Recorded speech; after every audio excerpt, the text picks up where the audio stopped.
Baiklah, assalamualaikum warahmatullahi wabarakatuh. Kami dari kelompok 4, kelompok operasional, akan mempresentasikan hasil proyek yang kami kerjakan dengan tema membangun bisnis serta mengembangkan strategi pemasaran bagi UMKM mahasiswa.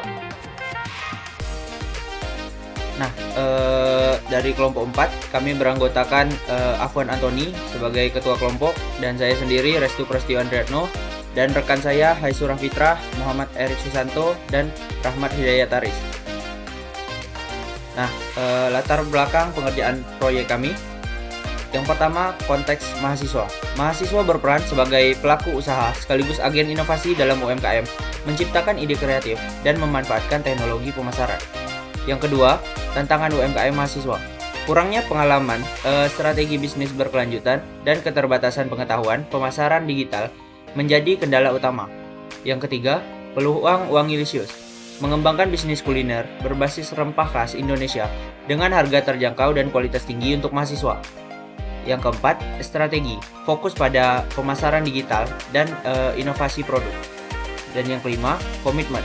Menjadikan Wangilisius sebagai contoh UMKM mahasiswa yang memanfaatkan sumber daya lokal dan produk unik dan berkualitas sekaligus menginspirasi usaha lainnya.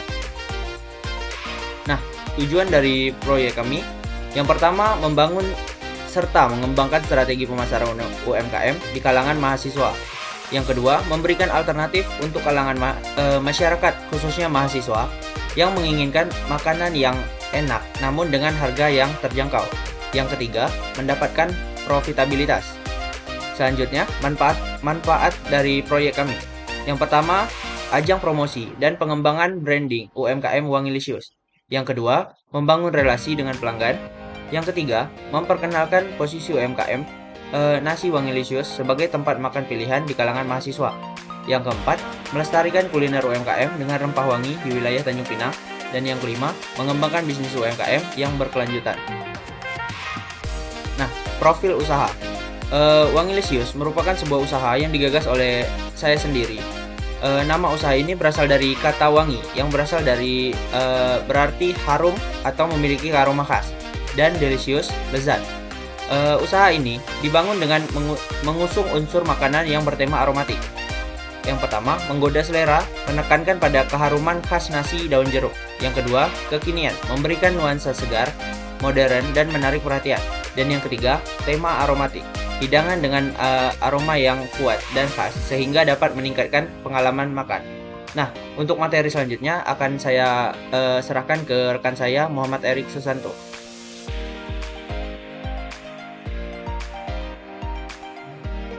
Baik, selanjutnya saya akan menjelaskan mengenai manajemen proyek, yaitu pada fase perencanaan.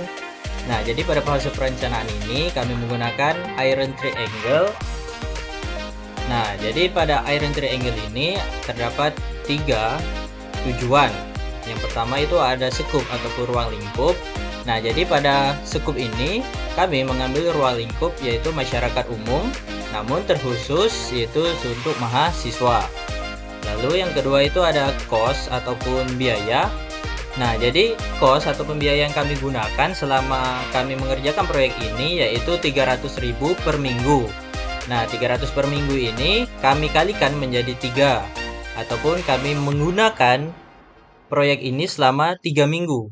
Jadi 300 dikali 3 sebesar 900.000 selama pengerjaan proyek ini.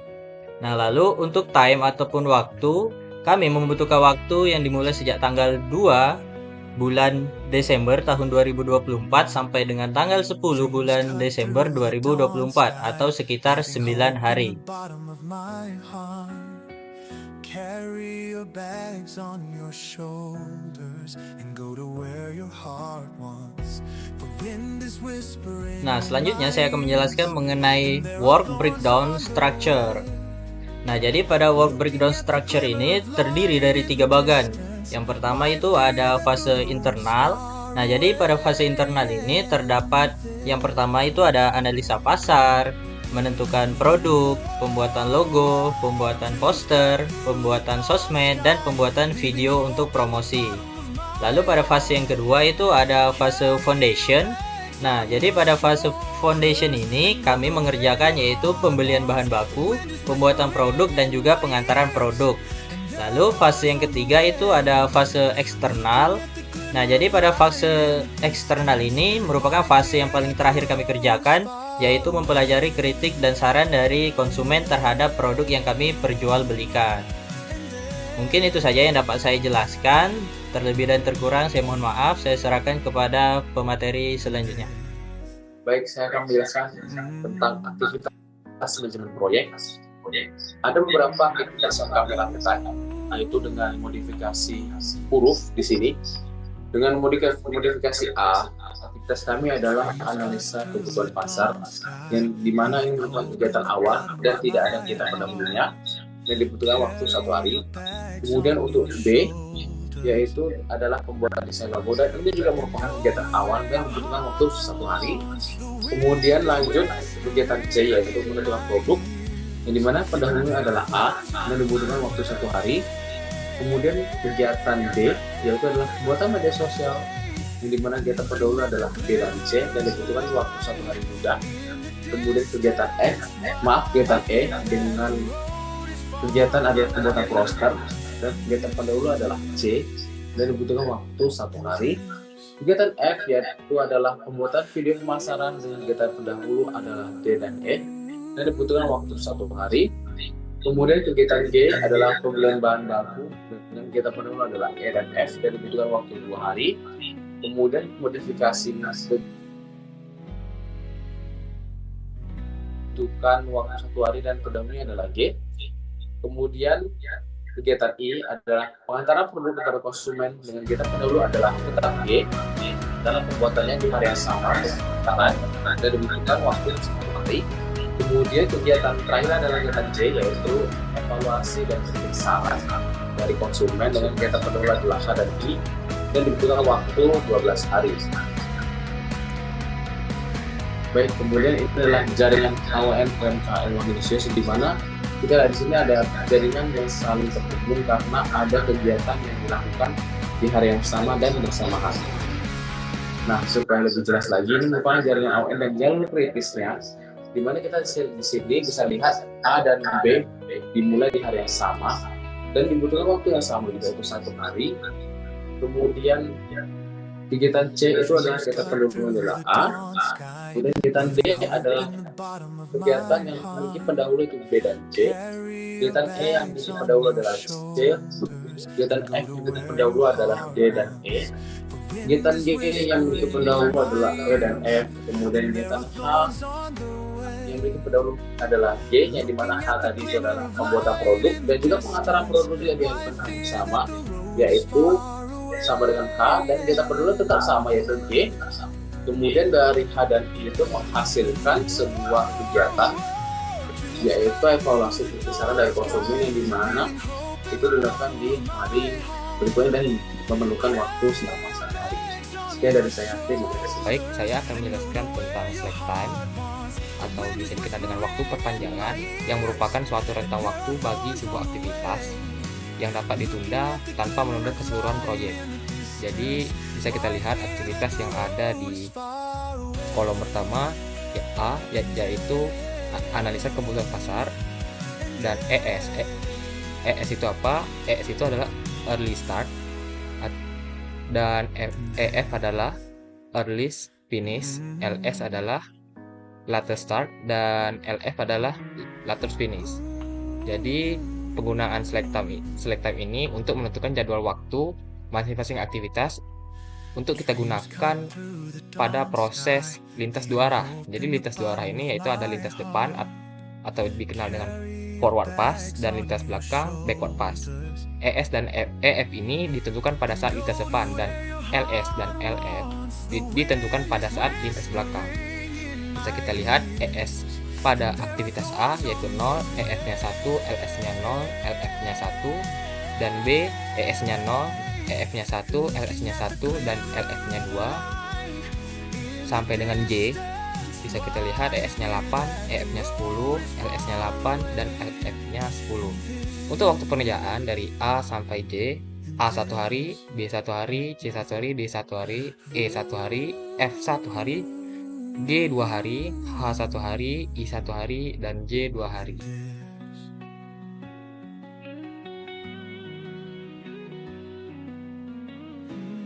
Bisa kita lihat pada Gantt chart selanjutnya.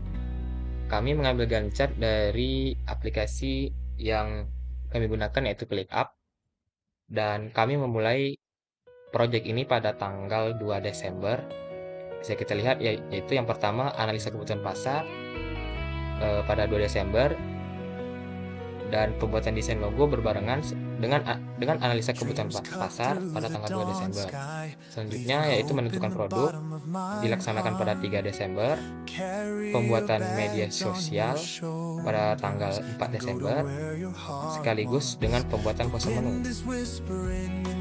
Untuk pembuatan video dilaksanakan pada tanggal 5 Desember.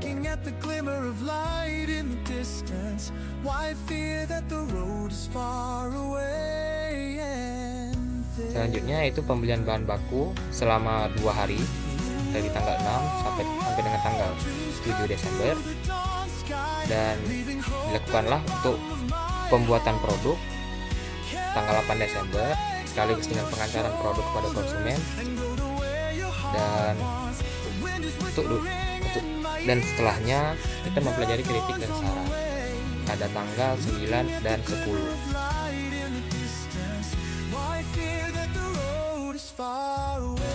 Baiklah, di sini saya akan menjelaskan media sosial. Di sini media sosial kami menggunakan Instagram. Instagram menjadi tempat pemasaran kami untuk melakukan posting video dan juga poster. Seperti contoh, ini ada 3 video pemasaran kami yang kami gunakan untuk memasarkan produk kami, dan juga ada menu kami masukin di Instagram, serta melakukan postingan open PO ketika kami melakukan open pre-order. Di situ juga ada tertera nomor untuk melakukan order. Baiklah.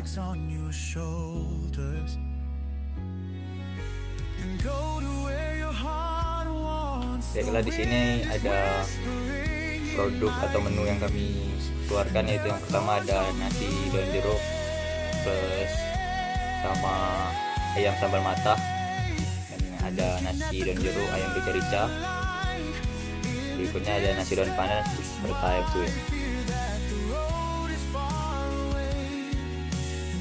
Baiklah, di bagian ini bagian kesimpulan. Kesimpulan dari yang kami ambil adalah proyek UMKM Wangi berhasil menunjukkan potensi besar dalam mengembangkan usaha kuliner berbasis mahasiswa dengan konsep unik menggunakan rempah-rempah wangi khas Indonesia. Melalui implementasi strategi pemasaran berbasis digital seperti pembuatan media sosial, konten pemasaran, serta pengelolaan aktivitas bisnis, proyek ini memberikan hasil yang positif meskipun menghadapi beberapa tantangan. Upaya seperti mengelola bahan baku, memperbaiki sistem pengantaran, dan meningkatkan koordinasi tim telah menghasilkan peningkatan efisiensi operasional dan kualitas layanan. Secara keseluruhan, proyek ini membuktikan bahwa dengan modal terjangkau dan perencanaan yang baik, UMKM mahasiswa dapat juga membangun usaha yang menjanjikan dan berkelanjutan. Baiklah, sarannya dari kelompok kami ada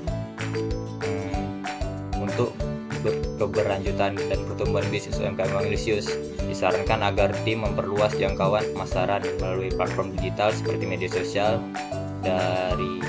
dan optimasi fitur Google Maps dengan informasi yang akurat terkait hari dan jam operasional. Selain itu, penggunaan teknologi ini, pengelolaan logistik pengantaran dapat membantu meningkatkan efisiensi operasional.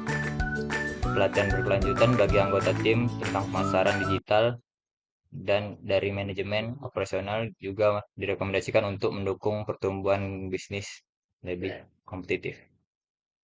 Baiklah, itu saja pemaparan hasil proyek dari kelompok kami, yaitu kelompok Wangilisius. Lebih dan kurang kami mohon maaf. Terima kasih. Wassalamualaikum warahmatullahi wabarakatuh.